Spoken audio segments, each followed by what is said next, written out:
káàárọ̀ mo kí ẹ̀yin bàbá mi ẹ̀yin màmá mi ẹ̀yin bọ́dà mi ẹ̀yin tẹ́ tí mo jùlọ mo kí ẹ kú ojúmọ́ mo ń fi àsìkò yìí mo fi ń sọ fún gbogbo ẹ̀yàn ọmọ Yorùbá káàkiri àgbáyé pé security tí mo dálẹ̀ irú ẹkùn security network ni lórúkọ tí mo sọ tí mo dẹ̀ register tí mo dẹ̀ ti gbé síwájú president wọ́n dẹ̀ ti gbà wọlé. So tèmi ìgbà míì àyè máa ń wà kò kí ń sọ̀rọ̀, ìgbà míì ọ̀rọ̀ máa ń wà kò kí ń sáyè. nírú ọjọ́ tèmi kò sáyè àtọ̀. A kú ìpalẹ̀mọ́ ọdún, ó bá wa láyọ̀ àtàlàfíà. Mo kí gbogbo yín lọ́pọ̀lọpọ̀. A sì kú bí ìlú ṣe ń lọ. A kú bí ìlú ṣe ń lọ. Ọlọ́run ọba ó bá wa gbé kabi tó dáa. Ọlọ́run ọba ó bá wa gbé kabi tó dáa. A sí ní position láti advice ìjọba. Gbogbo ẹ̀yin tẹ́ ẹ advice ìjọba, you are just wasting your time. Ọ̀ èmi kàn ń wò pé àbí guilty conscience ló ń ṣe àwọn ẹlòmíì. Ẹ advice ìjọba. Ẹ advice ìjọba. Ìjọba ṣé wọ́n kéré ní numbers? Àbí wọ́n kéré ní ọjọ́ orí tẹ́yìn fi advice ìjọba? Ṣé bí wọ́n ní àwọn lè ṣe, òun ni wọ́n fi jọba lé wa lórí. Àwọn tá à ń pè ní ìjọba kìí ṣe like federal government nìkan. Àwọn federal government, àwọn state government, àwọn local government, àwọn councillor, àwọn ọba, àwọn ìjòyè, àwọn advisers, gbogbo wọn níjọba. So bí wọ́n ṣe pọ̀ tó, wọn ò lè foríkorí kí wọ́n wá lasting solutions. Àbí ká nígbàgbọ́ pé bí àwọn nǹkan ṣe ń sọ, mi ò fẹ́ nígbàgbọ́ rẹ o, ká nígbàgbọ́ bí àwọn nǹkan ṣe ń sọ pé àbí àwọn ìjọba mọ̀ nípa ẹ̀. Mi ò fẹ́ nígbàgbọ́ ọ̀rọ̀ náà o, pé àbí àwọn ìjọba mọ̀ nípa ẹ̀. Ìjọba ta ni kí wọ́n wá safeguard wa, kí wọ́n jọba lé wa lórí. Ṣé àwọn náà tó wá mọ gba corner pé àwọn fẹ́ mọ yanjú wa through àwọn herdsmen tí wọ́n ń lò àbáwọn bandit tí wọ́n ń lò. Ẹ̀yin tèmi, ẹ mọ́ sùn gbàgbé o. Ẹ mọ́ sùn gbàgbé. Mo dẹ̀ fẹ́ kí ẹ jẹ́ ká fúnra o. Ẹ̀yin ẹ wojú àwọn bandit yẹn dáadáa, especially àwọn tó ṣiṣẹ́ bàbá yẹn tí wọ́n pa bàbá yẹn tí wọ́n gé bàbá yẹn lọ́rùn. Ẹ wojú wọn dáadáa. Ṣé wọ́n jọ Nigerians? Ṣé wọ́n jọ Nigerians? Ẹ̀yin ìjọba, ó wá ṣe mí láàánú. Ó jẹ́ nǹkan ìdọ̀tí, ó jẹ́ nǹkan tó mójú tìyàn. Bí àwọn kan, àwọn ránhunràhun kan, àwọn atẹ̀yìnrìn wá, àwọn ọmọ ìlú ọ̀hún, wọ́n lè wọlé wá, wọ́n ṣe àwọn tẹ́ ẹ ṣèjọba lé lórí fún wọn mọ̀ pa wọ́n anyhow. Tí ìjọba bá fẹ́ end kínní léni, wàláhì wọ́n lè ṣe. Tí ìjọba bá fẹ́ end kínní léni, wọ́n lè ṣe.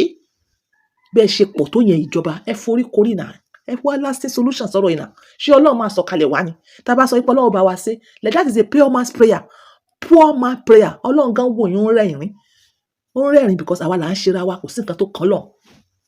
So kò nídìí ká advice ìjọba. Ìjọba bó bá ṣe wù yín ni ẹ ṣe wá. Tó bá wù yín ẹ pa gbogbo aráàlú tán pátápátá.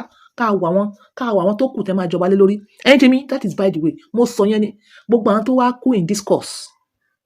May their souls rest in perfect peace. Gbogbo àwọn tó wà nínú ìnira, wọn ó jáde láyọ̀ àtàlàfíà. Gbogbo àwọn tí wọ́n mú sí captivities, Ọlọ́run ó tú wọn láyọ̀ àtàlàfíà. Gbogbo ẹ̀yin tẹ́ wá ń jóká nítorí pé kò kàn yín, ẹ kàn for once, ẹ kàn rò tó bá jẹ́ pé ẹ̀yin lẹ wà ní captivity àbí èèyàn yín, kẹ́ ẹ kàn rò pé Ọlọ́run ní jó jẹ́ yín o, kẹ́ ẹ kàn rò pé àbí family yín àbí brother rẹ̀ àbọ́kọ rẹ̀ àbábúrò rẹ̀ àbí èèyàn yẹn kan tó fẹ́ràn ó ní bàbá tí wọ́n gé lọ́rùn yẹn. Yet ẹ sì ń ṣe party everyday, ẹ sì ń jójó orí burúkú, ẹ ń jójó òfò, ẹ ń jójó ìranù, tẹ́ ẹ wáyé wá sí jó. That is by the way. Mo kàn sọ ilé yìí ní kẹ́lẹ́ bá mọ̀ pé a mọ̀ bó ṣe ń lọ.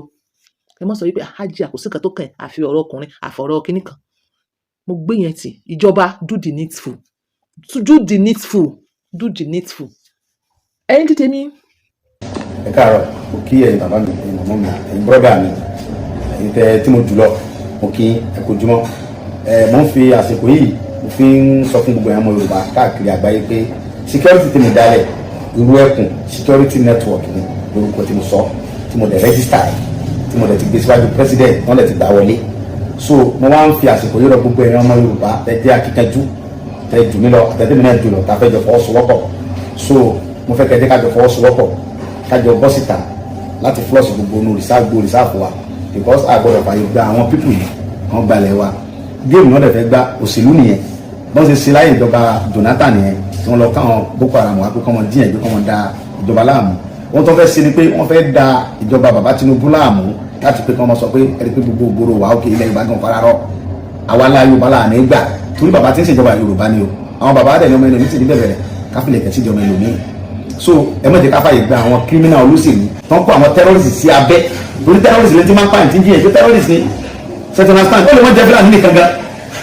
So ti anybody tá a bá ti bá nínú rìsáàfù wa criminal ni nǹkan tó bá mọ̀ kó fẹ́ gbé ọmọ Nàìjíríà jọ gbogbo wa tó bá fẹ́ gbé nínú òlu wa mọ̀ bọ̀ ń gbòòrò kọ́ wa mọ̀ ṣiṣẹ́ kí gbogbo ayé rí ẹ ọmọ ilé ẹ̀kọ́ mọ̀nà ẹ òní lọ́jọ́ tó kó sínú rìsáàfù tiwa nílẹ̀ wa kẹ́ wọ́n mọ̀ pa wá kẹ́ mọ̀ jí wa gbé àwọn olóṣèlú kan náà ń bẹ lábẹ́ sẹ́yìn ẹ̀ àwọn olóṣèlú kan náà ń bẹ ń bẹ tó mọ ọ̀rọ̀ gbogbo ẹ bọ́dà mi ẹ má jẹ́ ká fàyè gba àwọn olóṣèlú yìí kan balẹ̀ wa jẹ́ kò sí kùkùtà kò sí gìrì kan wọ́n ní kíní kan bẹ nígbó tí ń dún màrú kò sí kankan tí ń dún màrú nígbó ìbẹ̀rù Ọlọ́run ni eléyìí tẹ̀ ṣẹlẹ̀ yìí kì í sọ̀rọ̀ ìjà ìsìn Christian lèmi náà kódà sẹ́kọ̀ wà fún mi lọ Mẹ́kà mùsùlùmí ni mo ń kírun ní mi bínú torí pé èmi gangan lọ church lẹ́ẹ̀kọ̀ọ̀kan ti bá ráyè àwọn oníṣẹ̀ṣẹ̀ làwọn tó bí mi so kí la wá fẹ́ mo bára wa jà fún kí sọ̀rọ̀ ẹ̀sẹ̀ ẹ jẹ́ ká fi ọ̀rọ̀ ẹ̀sìn sẹ́gbẹ̀ẹ́ kan ẹ jẹ́ ká fèsì àwọn tẹ́rọ́rìsì tó ń pa àwọn èèyàn wa tó ń jí àwọn ọmọ wa ẹwà àwọn ọmọdé ọ̀la wa so ìyẹn ni kẹ́ ẹ jẹ́ ká fọwọ́ sọ ẹ jẹ́ ká gbẹ́ sí ọ̀rọ̀ ẹ̀sìn sẹ́gbẹ̀ẹ́ kan kálukú ní ṣe tiẹ̀ ọmọ Yorùbá kan náà jọ gbogbo wa ẹ dákun ọlọ́run bẹ̀ wa so irú ẹkùn security network ni ìmúdásílẹ̀ ní ilẹ̀ gbowó fọ́ọ̀mù lọ́wọ́ anybody ìwọ́n tó bá fẹ́ join voluntarily ni kò ní nǹkan sanwó fẹ́ni kankan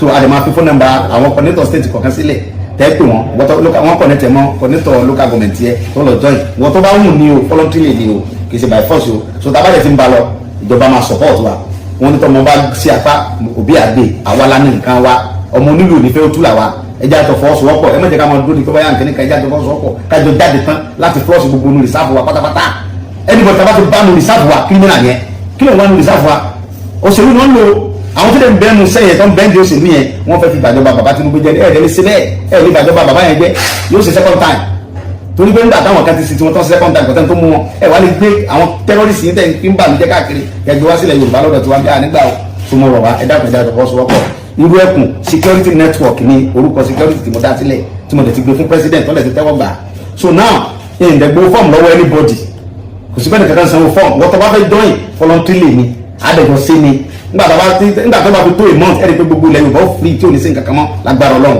èmi gangan ni màá dẹ̀ yídì fúnra mi èsì mo fẹ́ ràn yẹn lọ èmi fẹ́ yìí mo ṣe ń lọ kí gbogbo ayé òyìnbó mo ṣe ń lọ mo ṣe ń ṣe kò sáwò kankan bẹ̀ so ti ń sábà wọn nígbó àlèmọ́sí ara ẹ̀sìn fídíò tó lójogun là ń lọ but ní ìgboro nígbà tá a bá ń lọ gbogbo owó olùwà àdẹ̀mọ́ state by state ni from Ọ̀yọ́ state to Ogun state to Lagos àtúntò wọn ti wà wọn àwọn kan náà àwọn olóṣèlú kan tó káwọn kájọ ń jáde Ìkòròdú lọ́nà kan mọ̀ síbẹ̀ àmú gbogbo wọn àdẹ̀mọ́ àwọn tá a bá mú tá a bá rí pé ó ṣe kéré àfa àwọn ilé ìjọba lọ́wọ́ Ọlọ́run níjọba bàjẹ́ fún wa ilẹ̀ Yorùbá ò ní bàjẹ́ o ìjà sọ fọ́ sọ́kọ̀ tájọ sí o kò dúpẹ́. ṣeun olóyè Sunday Igboho Elédùmarè ó fún yín ṣe Elédùmarè ó fún yín ṣe Elédùmarè ó fún yín ṣe pẹ̀lú ògo Ọlọ́run ẹ gbégbá orókè ẹ ò ní tẹ́ ẹ ò ní tẹ́ ẹ ò ní tẹ́ ẹ ṣeun ẹ kú ọ̀rọ̀ mẹ̀kúnnù ẹ kú ọ̀rọ̀ ìlú alhamdulillahi rabbil alamin at least